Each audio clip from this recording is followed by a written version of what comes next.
दंदादान एक नया एनिमे जिसने डिलीवर किया best episode of the season और may be the best episode of the year.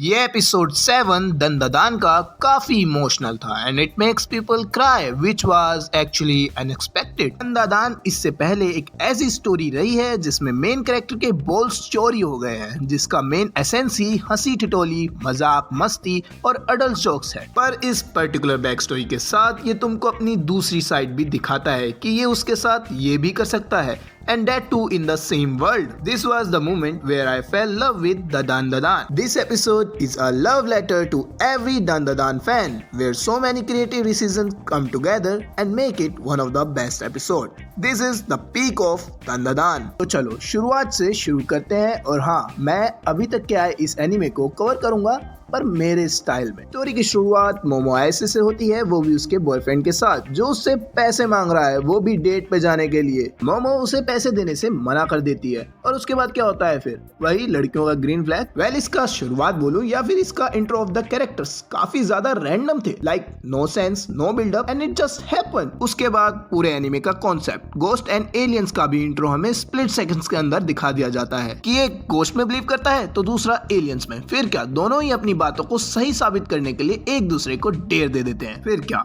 Anime हो जाता है शुरू।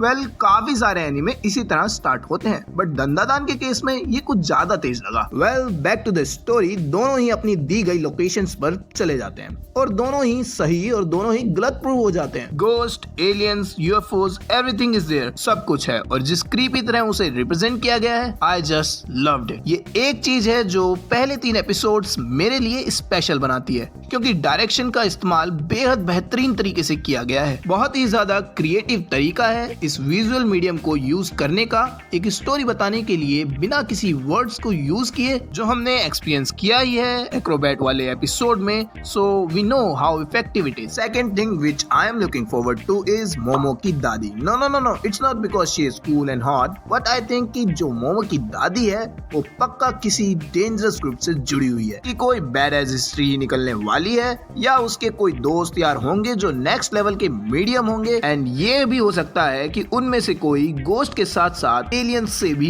फैमिलियर हो। अब इस एनीमे में जो चीज मुझे सबसे ज्यादा अच्छी लगी वो है इसकी कॉमेडी, जो कि काफी डिफरेंट थी। बताता हूँ कैसे। सबसे पहले ये समझो कि सिर्फ एनीमे में ही नहीं बल्कि किसी भी पीस ऑफ कंटेंट और स्पेशली सिनेमा कंटेंट में जो कैमरा एंगल्स और कैमरा की प्लेसमेंट होती है ना, वो होती है जो कि नॉर्मल सीन्स को एक लार्जर देन लाइफ दिखाती है, ऑर्डिनरी सीन्स को बैडएज करती है और फ्लैट सीन्स को डायनामिक बनाती है। और दंदादान में तो शुरू से ही कैमरा एंगल्स इतने डायनामिक हैं कि वो तुम्हारे ब्रेन को कैप्चर कर लेते हैं, और तो और गोफी सीन्स भी काफी सारे हैं। वेल तो पहले ही इस सीजन में अपना पीकेस्ट एपिसोड और रिसेंटली मोस्ट कंट्रोवर्शियल एपिसोड भी ये दे चुके हैं। फिलहाल this anime is on high, तो देखते हैं ये एनीमे कितना इंटरेस्टिंग और बन पाता है और कितने आगे जा पाता है, या फिर मेरे इस थंबनेल वाले टाइटल वर्ड की तरह इसी में सिमट कर रह जाता है। तो वीडियो पसंद आई हो तो लाइक करो और प्लीज यार सब्सक्राइब कर दो यार, मोटिवेशन चाहिए होती है वरना मजा नहीं आता है। तो मिलते हैं नेक्स्ट वीडियो में।